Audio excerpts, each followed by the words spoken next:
I still don't think some people understand how much of a non-issue scalping is when it comes to LEGO sets, and I also think a lot of people misuse that word anyway, but I was recently trying to buy the new Patriots Air Force One Nike shoes, and they sold out like the first day, and they're gone. There's no restock of them. They are immediately worth about triple the price on StockX, and that's it. See ya, wouldn't want to be ya. What a horrible experience. And so Jiller Pro says, what are your thoughts on LEGO scalping, especially when there are huge sales at retailers with Black Friday coming up? And I'll circle back to your Black Friday topic here, but I do want to start with that gingerbread AT-AT, which by the definition of scalping is currently being scalped on sites like eBay, going for, let's say, about $100 right now. And one of the interesting things when it comes to stuff like this that you maybe never consider, the set's $60, it's selling for $100. You think that person made $40? No, they actually probably only made like $20, $25, and that's not even considering their time. So it's not as profitable a venture as it seems. Like if you sold a gingerbread AT-AT for, let's say, $75 on eBay, you probably didn't even actually make any money. So like, it's not even worth the time. But at the same time, the only reason this set is going for so much is because everybody is so impatient. But I want it now!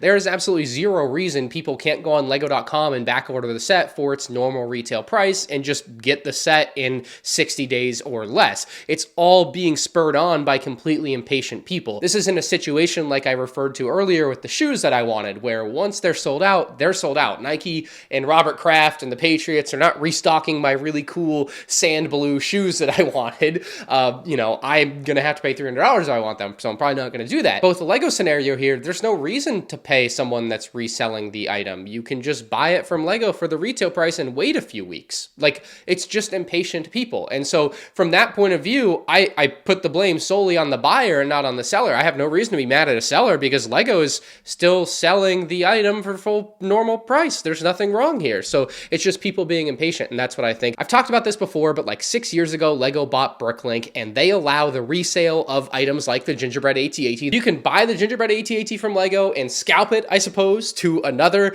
LEGO fan on their website, BrickLink, and LEGO will get a percentage of that. And if LEGO was this wholesome company that only cared about its fans and only wanted the best for you and I, they wouldn't allow that, right? And they do. So right there, I just stopped caring. I just do not care if people do this. It is not my problem. LEGO clearly deems it not a big enough problem for them to step in and be like, well, clearly this has to be about the children and we've got to stop this from happening. Like, they don't care. And also, again, to my earlier point, they're making more. These will be available. So why would you buy it anyway? As it pertains to Black Friday scalping, I guess, I mean, people buy and invest in things when they go on sale, I guess, if you will. I certainly do that from time to time.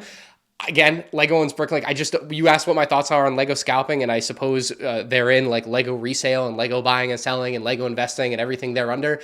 I just don't care because LEGO owns BrickLink, so therefore they allow, encourage, and profit off of all of this. So why should you and I try to police it ourselves and be the moral police? Like, I'm just done doing that with my life. So yeah, that's my thoughts on it. Let me know. Maybe there's further questions with that. But yeah, next up for BatBricks06, he says, with Plo Koon being released recently with a dang near perfect head mold, what do you think the chances are of seeing Kit Fisto get this treatment? If so, what set would you like to see him in? I might have said this before, but I think it'd be sick if they did a full Jedi, Starfighter, like microfighter range, like with a bunch of different cool Jedi like that for the $13 price or $15 price now, or it used to be $10.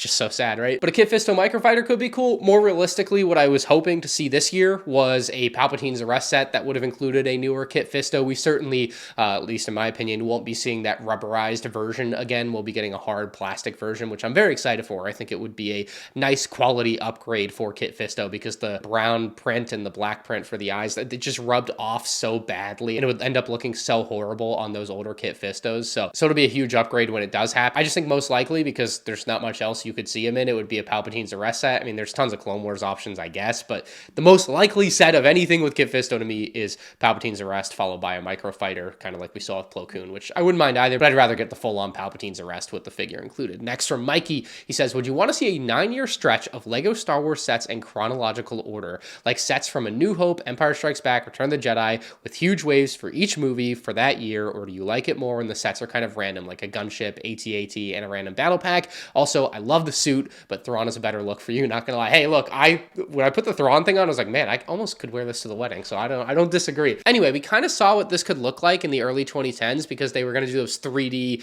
Star Wars movies, and they actually did Phantom Menace, which I saw in 3D. I think 2011 and 2012 didn't quite get to the point of doing a full-on Phantom Menace wave, if you will, but we did get a spattering of those sets with that movie coming about there in 2012, I think. And then 2013 and 2014 saw very heavy focuses on Attack of the Clones and Revenge of the Sith. And I think we can only believe that that happened because the 3D movies were supposed to come out in 2013 and 2014, but they just never did. Now, with that in mind, you'll look at a year like 2013, for example, and see a lot of Attack of the Clones sets, but you'll still see other stuff mixed in there, like stuff from the Clone Wars, stuff from the Old Republic. We have Jabba's sail barge from Return of the Jedi. Like, it's not going to strictly be an Attack of the Clones year or Revenge of the Sith year. That's not what we'd be looking for. But to have waves, every year for 9 years straight, where let's say you're guaranteed 5 sets of that movie for the full 9 years, like, that would be a pretty wild era of Lego Star Wars. I think it's pretty unrealistic to ever have happen. I think I would want it though, simply because I think a lot of the golden years of Lego Star Wars were years like that, where you had big movie waves and they were very focused in a lot of ways, and then they were surrounded by a lot of other great stuff too. So if you can like have this core of like, hey, we're gonna do this and it's gonna be great every year, and then we're gonna build upon that, yeah, that's great. None of this works nowadays though, because they're coming out with new movies that they would rather focus on and new shows that they would rather focus on. So unfortunately, I don't think we'd ever see something like this unless they just stop making content for a decade, and then I would say do something like this. And even then, I would just axe the sequels, fill it in with like the Mandalorian, the Clone Wars, and something else, Andor or something for a year as its like main focus wave. But yeah, anyway, next to Jack, he says, have you seen that Funko Pops may go out of business, and how do you think this could correlate to the sales of BrickHeadz in the future? Look, Lego BrickHeadz execs definitely bottoms up. Bottoms up, bottoms up. Those Lego BrickHeadz execs got to be real excited about this. They are about to sell dozens more BrickHeadz. Yeah, I don't know if it'll have a huge effect. I think anyone already collecting Funko Pops would be aware of BrickHeadz, and I don't think Lego makes enough BrickHeadz, nor do they make them collectible enough in that way that it would kind of fill that same void for Funko Pop people. But you never know. I mean, it definitely, I think, would have some sort of boost because I see it as a competitor to Funko Pop. So if you do lose that competitor, your sales should therefore go up. Now, I don't know how many people remember this, but back in the early days of BrickHeadz, they actually were in Walmart and Target and Toys R Us. Nowadays, they're seen as Lego store exclusives. And some of you may have not been collecting Lego long enough to know that they were anything but Lego store exclusives. They used to be commonly on clearance, frankly, at Walmart and Target. I got some for half price all the time. They were great, $5. But if Funko did go out of business, maybe Lego would be interested in bringing those back into the stores because the Funko Pops are maybe otherwise taking sales away in a Target and a Walmart that Lego could now come in and capitalize on, potentially. The issue with Funko Pop that a Lego BrickHeadz doesn't have is that a Funko Pop is not reusable in any way. Whatever the Funko Pop is what it is. I guess you could paint it, I suppose. But a BrickHeadz, you can disassemble, put it into a Bricklink store, and it can be parted out and be rebuilt as something completely different, or you can rebuild it in your own collection or whatever. It has a million other uses that aren't specifically the BrickHeadz, and that's part of the value of Lego, and the reason that it retains its value so much is even if people don't want a giant New York Yoda, those sand green pieces might still be worth some money, versus if Funko Pop goes out, if this was a Funko Pop and nobody wants Funko Pops anymore, well, that's a problem. But if no one wants Lego Star Wars Yoda anymore, not such a big problem because you could just take it apart and sell the parts, and people want the parts for MOCs and other things. So I won't be particularly sad if it goes out of business because I was just never into Funko Pops, and hey, maybe it opens the door for more Star Wars BrickHeadz, which would be cool. Gabrielle says, MandRproductions, maybe the new Ninjago guy. Thoughts? Definitely not happening. Nope. And then Matt says, do people actually care about Ninjago? I'm not sure if I would call them people. Rage baiting Ninjago fans, my favorite pastime. We are so back. Next from Kit Fisto, he says, when is the best time to sell an old set? When rumors are saying there's an updated version coming out? I have a used and new and sealed box 10175 UCS Vader's TIE Advance, and I'm wondering if I should think about selling one in case value plummets with a new release. So if I was in your shoes, this is what I would do. I would look at my used one, and if it was in a condition I was happy with, I would sell sell the new one. If I was not happy with the condition of the used one, I'd sell the used one, and then I would open and build the new one, and I would put it in my case so that it would stay clean forever, because otherwise you've opened a brand new one just for it to end up like your used one you'd be selling. So don't open the new one unless you have a way to keep it in good condition, would be my first piece of advice, because that would be stupid. Now, LEGO will release a new UCS Vader's TIE Fighter someday. It might be next year, it might be 10 years from now, but it will happen someday. I can't sit here and tell you to wait 3 years to sell it and you'll get the maximum dollar value then, because I don't know that. We don't have a crystal ball here, unfortunately. What I will say though, if you do decide you want to sell either of these, basically, it depends on what you paid for them, but when I bought a couple of gold C-3POs maybe 5 or 6 years ago, I bought them for $1,000, and then a couple years ago, they had about doubled in value, and so I went ahead and sold them. I didn't think too much about it. I knew I was making good money whether I sold them for $2,100 or $1,900 because I had bought them for $1,000, right? So I just wasn't too concerned if it went up or down a little bit more. I was just all right, it's a good time to be done with these. And I would think of your Vader's ties in a similar way if you didn't pay a ton of money for them relative to what they are worth today. I will also say one other thing, you're worried about the value plummeting. Generally with LEGO sets, the older version, especially a sealed version of something like that, an original UCS set, the value is probably not going to fall off a cliff. It will always be worth quite a bit to some collectors out there. There will always be people like me, especially, that want to go out and buy a sealed UCS Vader's TIE Fighter someday. I already have one that I built, and I will probably not be buying another sealed one day, but there's someone else out there that will, I'm sure. And the market for that is just extremely limited because not a lot of people bought those sets to resell, and so the supply is very low relative to the demand, and then the price stays high. And so even if they released a new one, the original vintage 2006 one will always be worth quite a bit of money, and so I wouldn't worry about the value plummeting. It's not going to be like a Captain Rex case with the UCS Venator. Not that anybody invested in a UCS Venator at full price in the first 3 months of it release, because that would be a stupid way to invest in LEGO sets, and you should lose all of your money if that's how you're doing anything. But you're not going to see the value of this thing go from, let's say, $200 to $13, right? It's not going to happen. So it's something that will hold its value much better than a lot of things, and I also wouldn't necessarily stray away from just keeping it. I feel like I've talked about this for too long, but I hope I've given you some good advice. Granger says, what makes something truly minifig scale? Is it just an eyeball test, or what solidifies something as actually minifig scale? So there's two different ways that I think people use the term minifig scale, which can make it very confusing. You're basically right. There is something that makes it actually minifig scale, and there is basically an eyeball test. It's a when you see it type of it's minifig scale. So there's it plays with minifigs, which is the play scale ATTE, the Cad Bane Speeder I see on my shelf, the V19 Torrent, what's behind me here, Cloud City is minifig scale, the Jabba's Sail Barge is minifig scale, Jabba's Palace is minifig scale. All of these sets minifig scale because minifigs can go inside of them and play with them, and there's chairs for them, versus the Invisible Hand over here, which is not minifig scale, or the UCS Republic gunship from 2021, not minifig scale. You could put minifigs in it, you could put minifigs on the Invisible Hand, but it's not made to play with minifigs, so in that way it's not a minifig scale set.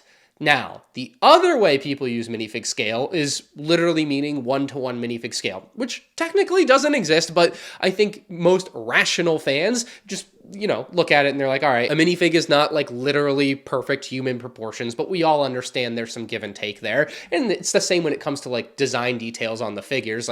Accuracy matters, but obviously it's not one-to-one humanoid, but that's not the point. So it's the same when it comes to minifig scale. I believe it is 1:48 scale, and that's assuming the standard LEGO minifigure is 6 feet tall. And there are a lot of LEGO Star Wars sets that are pretty dang close to 1:1 minifig scale. It's really hard to get it what I think someone would consider a perfect replica, but I think we have plenty of sets throughout the history of the theme that are very dang close. The UCS Slave 1s are definitely sets that I think of as minifig scale, literal 1:1. The UCS Imperial Shuttle, the AT-AT I think is pretty close, although it might still be 10 or 20% off, but it's pretty dang close. And I was just looking it up on Google. I found a really cool 1:1 scale version of the Imperial Light Cruiser. That is a insane, massive mock, and if you look at this picture from a crosswalk, it's supposed to be 24 feet long, so it must be 24 feet long. That's absurdly large. That's a really cool mock, but you can see when you would consider the Imperial Light Cruiser that LEGO made to be minifig scale in a way, but not in the same way that this Imperial Light Cruiser is literally minifig scale to a T. So there are two different definitions, and sometimes it's hard to tell what people are actually talking about because sometimes they don't know that there's two. So yes, there are two different ways the community uses the term, which can make it a little bit difficult to understand what people are saying if the context clues aren't there or if they don't make it clear themselves. So next from Brick Bros 47, he says, will LEGO ever make a UCS Z-95 Headhunter? This set requires prerequisites. It's like a college class. You can't have a UCS Z-95 Headhunter until they've made a UCS ARC 170 or UCS Anakin and Obi-Wan Jedi Interceptors. Like, there are prerequisites to that sort of set. It just cannot come out before some of those other things that are far more iconic and far more desired by the fandom. Could it be a cool set? Sure, but I think highly, highly unlikely, given we still don't have a UCS ARC 170 after 20 years. Next, from Actually Ashley Gaming, they say, I've been thinking about picking up the Coruscant Guard gunship, especially since it's retiring soon. I mainly want it for the alternate build in the classic color scheme, and I'm not too bothered about the minifigures. Do you think it's worth getting before it retires, or should I wait for a future gunship release? You certainly could wait for a future gunship release, but I was just going to offer up a different way to do this. I don't think you should buy the Coruscant Guard gunship if you want to build an alternate build to the Coruscant Guard gunship. I think there are too many pieces in there, color-wise, that are specifically for that version of the gunship, and it's relatively cheap. I would say $130, $140, about the retail price of the set with the figures to get all of the parts brand new off Bricklink to build a classic style Republic gunship. I did it a couple years ago and it turned out great, and I just don't see any reason to go and buy the set to get the parts. I think you'd only end up using so few parts. You'd end up with so much extra, it's not worth it. You say you're not fussed about the minifigs, so why even bother buying the set? I would just buy all the parts to do it. You can also do like a Munilus 10 one. I did a Wolfpack one as well. Like, there's a lot of great options there. And of course, there's no guarantee that LEGO's going to release a regular one next. I still think it's likely that they would do something like a Wolfpack gunship next, or hopefully, God willing, a Munilus 10 gunship. You know, I'd rather not get a regular gunship next, frankly. But anyway, next from Grimsy, he says, say LEGO hired you as Chief Quality Control and Accuracy Manager of LEGO Star Wars. That's a very, very official feeling title there. Ooh. He says, you fix the issues you've spoken about with LEGO Star Wars, waste capes, accurate printing, helmet holes, etc. Do you think that LEGO would profit more from the customers who would purchase more, or they profit more in their current corner cutting ways?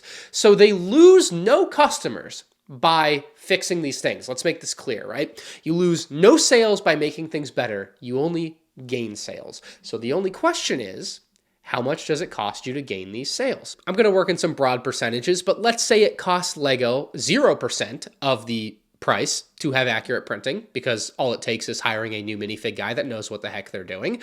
It costs them 0.01%, 2% of the cost of a set to add a waist cape or a few waist capes. I don't know. It can't be that expensive. And then helmet holes, you just need to use the old Clone Trooper helmet or make another new Clone Trooper helmet that's just better equipped with the holes in the proper spot. And that requires making a new mold once, just like the other helmet required making a new mold. So you can't argue that it would cost too much, because they could spend the money once and they made a bunch of money on their slop. So why not spend the money again? Really, the only additional cost you're adding is some cloth. And that's going to cost you nothing. Let's say it costs 1% of the entire retail price of the set for them to do all of this. And then they got to pay me, of course. So for at most 1%, do you gain more than 1% in sales? I would argue yes. I would argue that they have lost more than 1% in sales due to their just corner cutting ways with minifigs and clone troopers and things. You know, they could gain a lot more than they have lost by just putting in literally like 0.5% of the money that they have taken out. I look at things like the upcoming Mandalorian 332nd Battle Pack. The clones are garbage, and somehow the Mandalorians are garbage because they have a silver visor instead of a black visor. And so now, and my buddy Lifebrick said the same thing, you know, as someone who maybe in the past would have bought 50 or 100 of these, and certainly I have the money to do so now. You know, when I was 12 years old and I would have wanted to buy 50 of these, I couldn't have. But now that I'm older, like, I would love to buy a ton of sets like this, except the figures' helmets all suck. So I don't want it. It's just trash. And just like that, LEGO's lost 100 sales. And you extrapolate that out just on the margins, you know, maybe you would have bought 5 or 3, and now you're going to buy 1 or 0.